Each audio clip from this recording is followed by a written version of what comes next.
नमस्कार दोस्तों, आप सभी को मैं मेरे श्री सत्य गाथा चैनल पर स्वागत करता हूँ। संत हरिदास जी की ग्रंथावली पुस्तक के अनंत गोई अध्याय पेज नंबर 288 पर संत ने क्या भविष्यवाणी कलियुग की अंतिम लीला को लेकर करे हैं।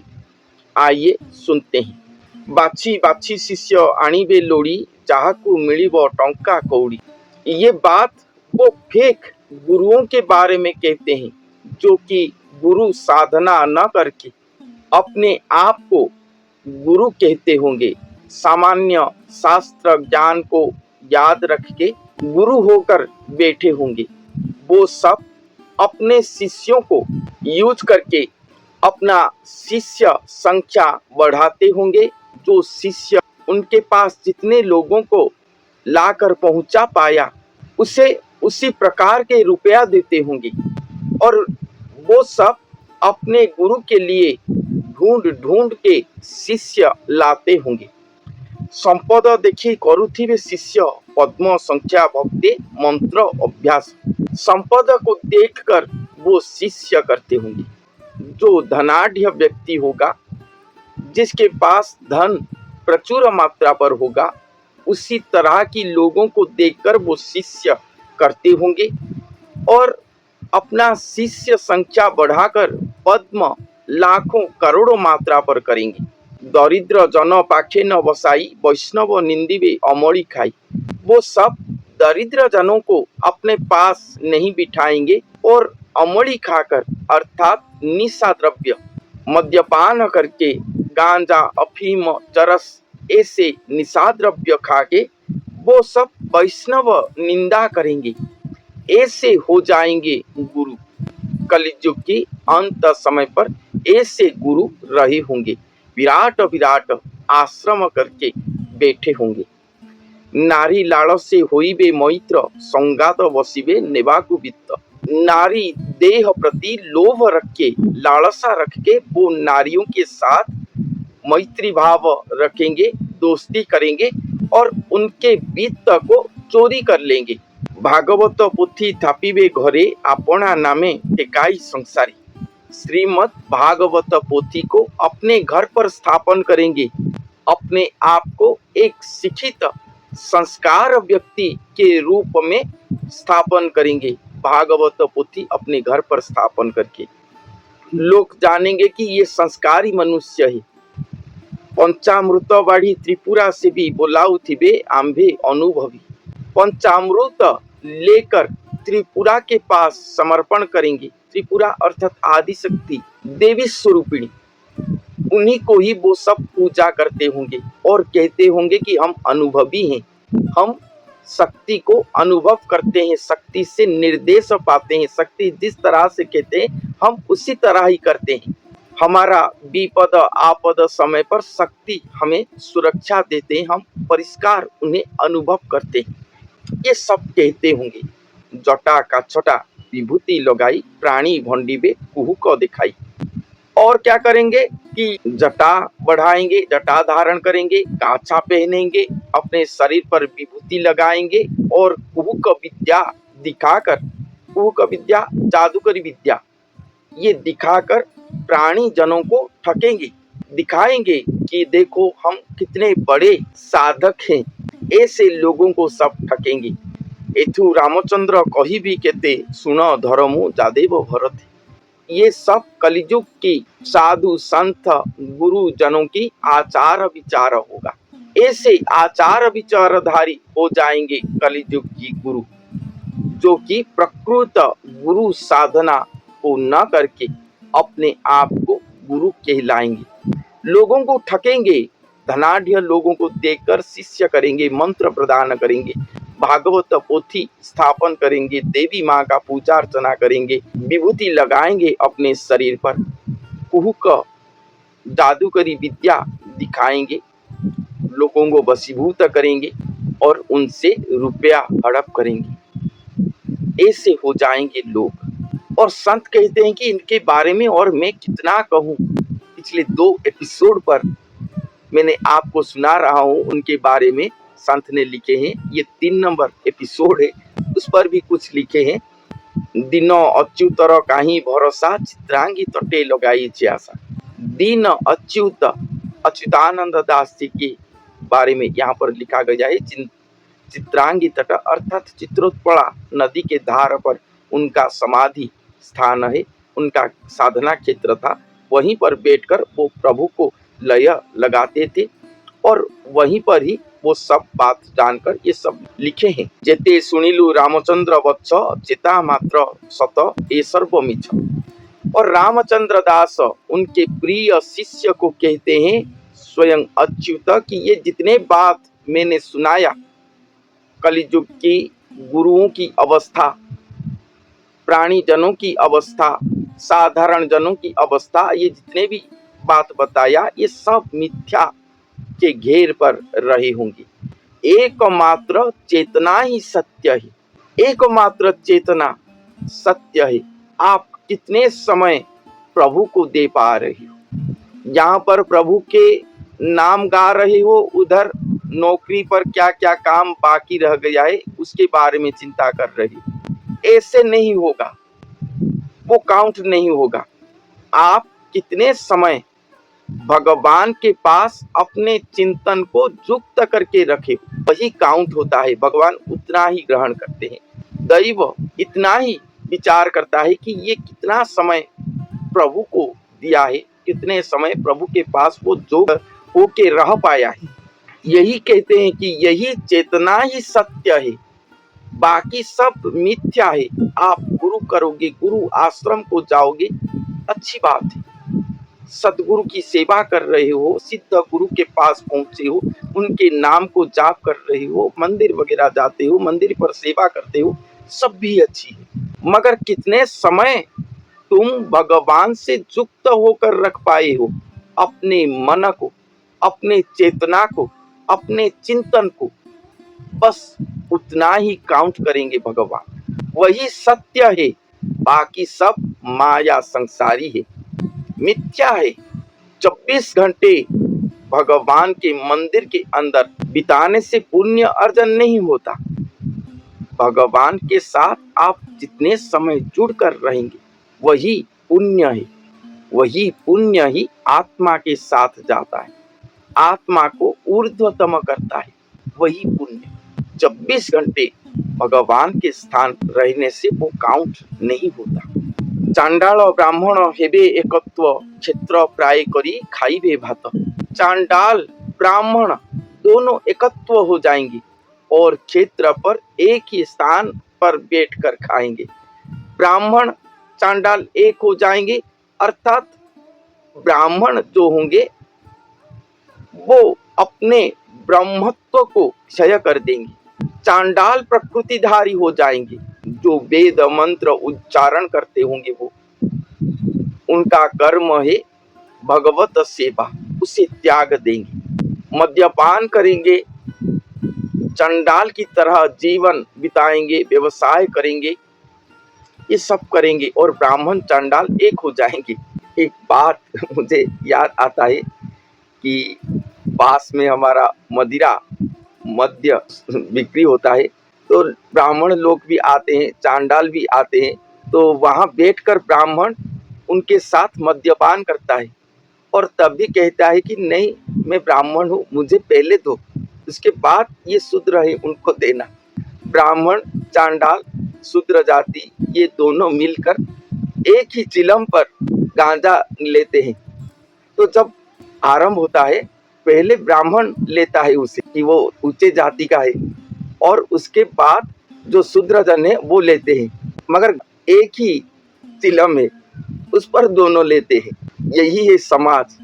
मगर जो जब वो निशाद्रव्य सेवन नहीं करता, अलग होकर रहता है सुबह, उस समय वो ब्राह्मण है, उसे कोई स्पर्श नहीं करेगा शूद्रजन। अगर नारियल जो पीते हैं, शूद्र लेकर देता है, ए तू मत छू, वो मारा हो जाएगा, मैं नहीं पीऊंगा, उस समय उनका होता है, भेदभाव रहता है। मगर चिलम पर गांजा पीने के समय, मद्यपान करते समय, वहां पर कोई भेदभाव नहीं रहता। ब्राह्मण चंडाल एक हो जाएंगे, प्रकृति पर यही होता है। अपने धर्म, अपने प्रकृति, इसको त्याग देंगे ब्राह्मण और ऊंचे आसन से नीचे आकर बैठेंगे। हमारे पास, हमारे गुरुजी के पास, हमारे कोई जाति भेद हमारे पास नहीं है। हम ये बात कहते हैं, आप सोचते होंगे कि शूद्र जनों के पास लिए आपका कोई अलग भेदभाव चिंतन है। नहीं, हम तो शूद्र जनों के पास रहते हैं। हमारा आश्रम शूद्र घर को लग के है। हम उन्हीं के जाने आने रास्ते पर जाना आना करते हैं। हमारा आश्रम का स्वतंत्र रास्ता नहीं है, जो कि हमारे लिए बहुत चिंता का कारण है। और वो परिवार के साथ हमारा बहुत अच्छी संपर्क है। वो हमें थोड़ा सा रास्ता दिए, हम जाना आना करते हैं। हम हमारे आश्रम पर जब प्रसाद करते हैं, हम साथ में बैठकर खाते हैं। वो भी कहता है कि नहीं, हम तुम्हारे साथ खाएंगे। भाई भाई की तरह हम चलते हैं। हम देखे हैं, हमारे आश्रम के पास उड़ीसा के बाहर के एक गुरु आए थे और वो सब प्रसाद वगैरह करे, भागवत संध्या करे और प्रसाद करे।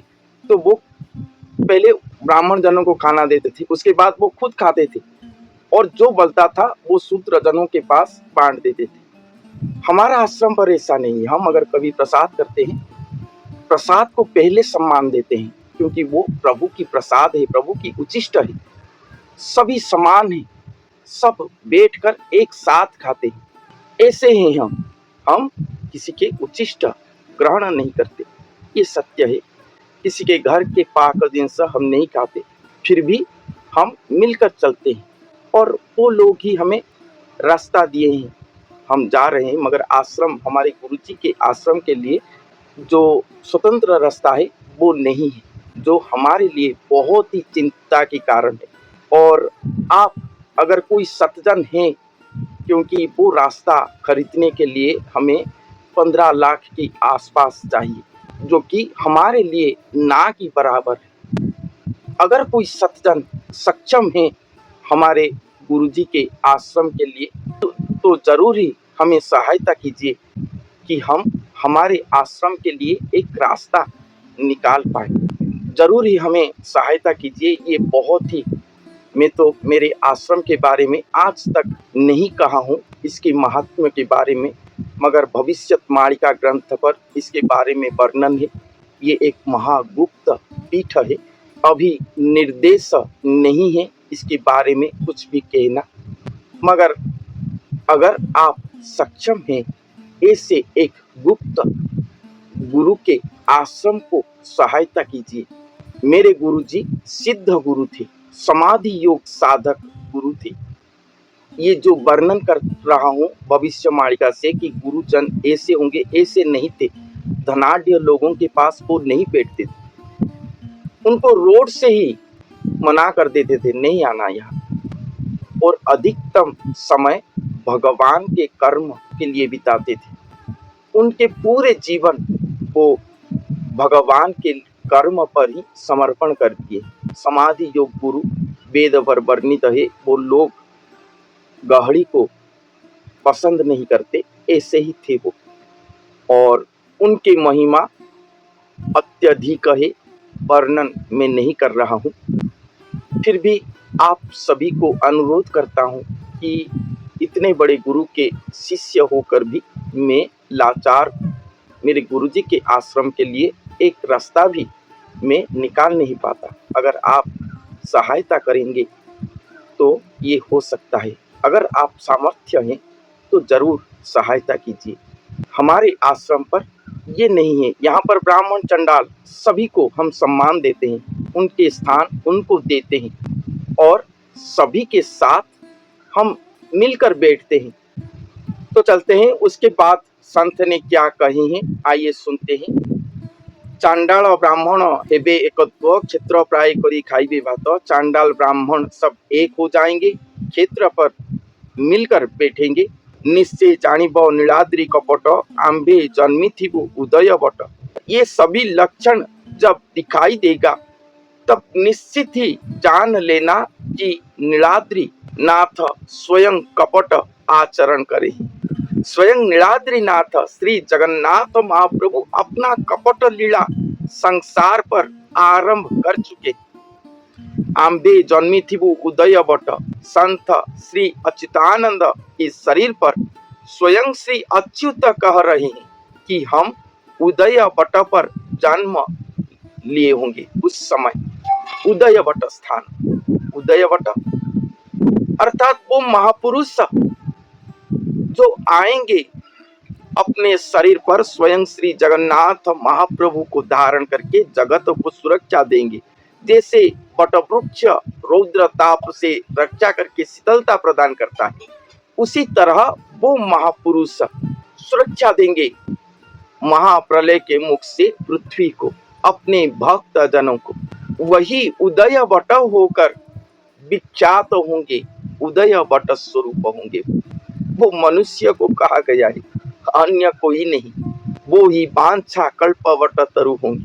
तुम्हें जन्मी थी वो सकल देशे, तुम्हें अर्थात जो भक्त जन है, तुम सब शिष्य जन, अच्युतानंद दास जी के जितने भी शिष्य जन हैं और भी 12,000 भक्त, जितने भी भक्त हैं भगवान के, वो सारे देश विदेश पर जन्म लिए होंगे।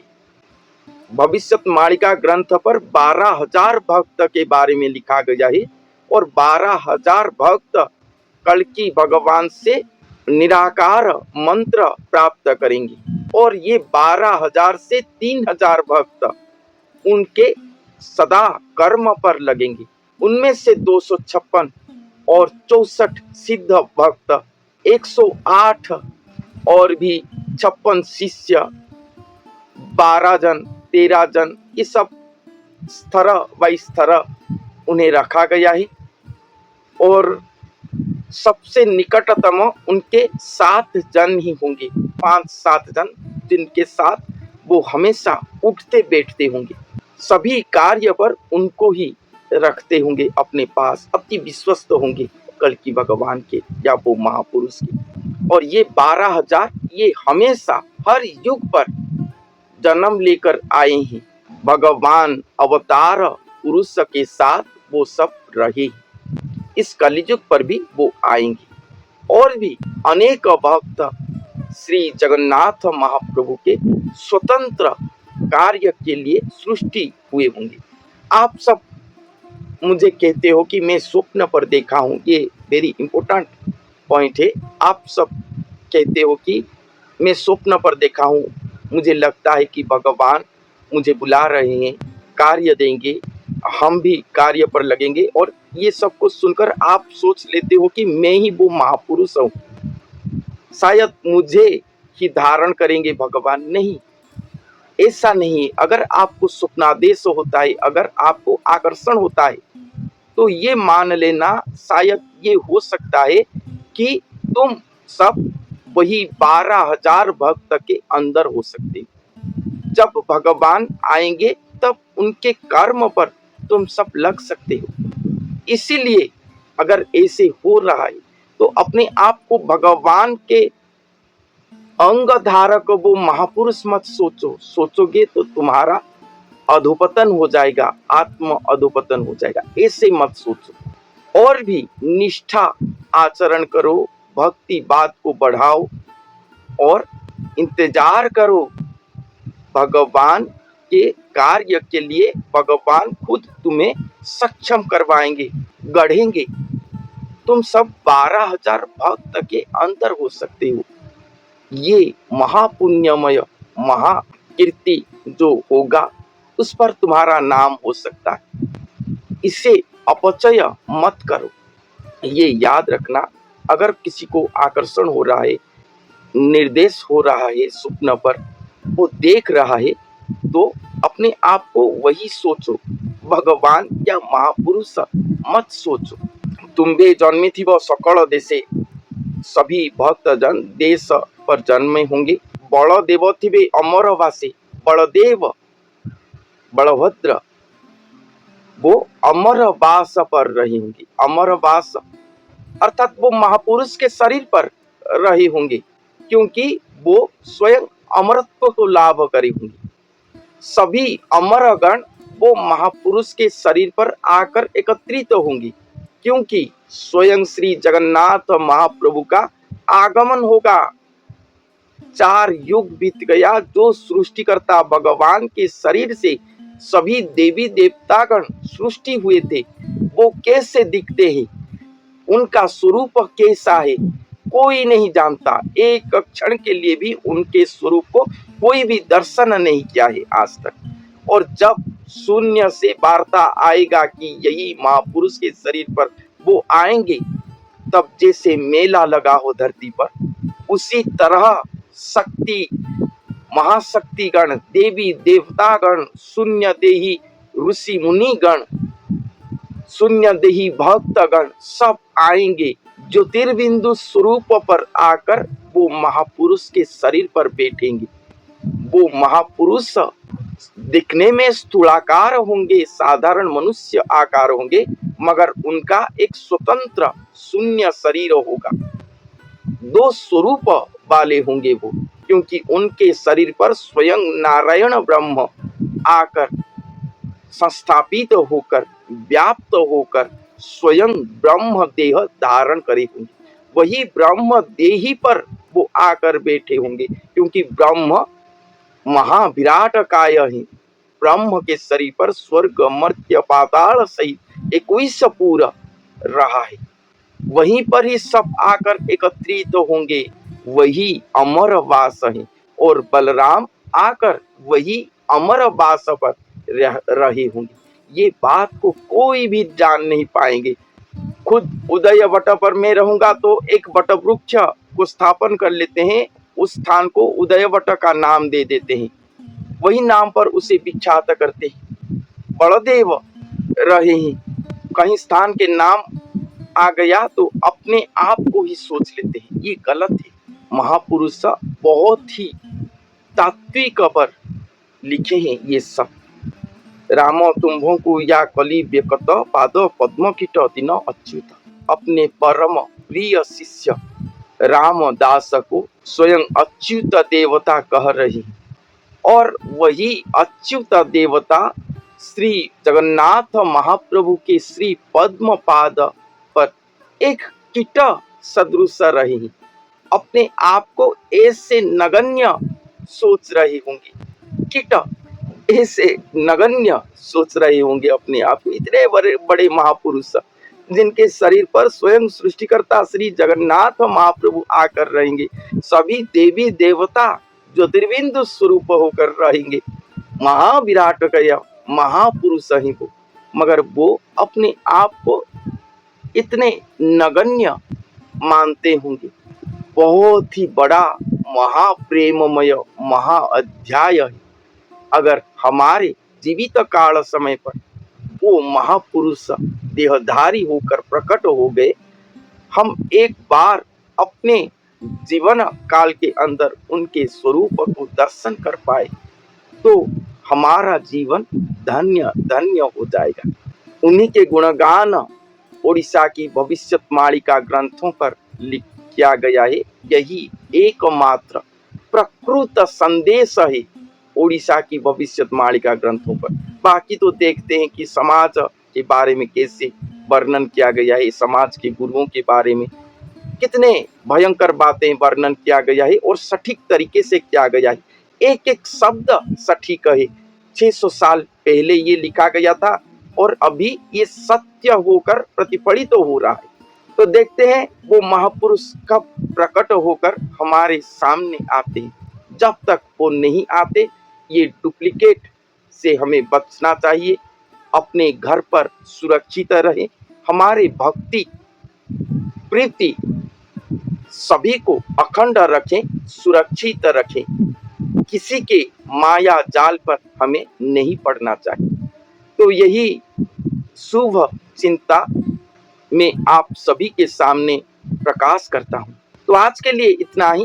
धन्यवाद।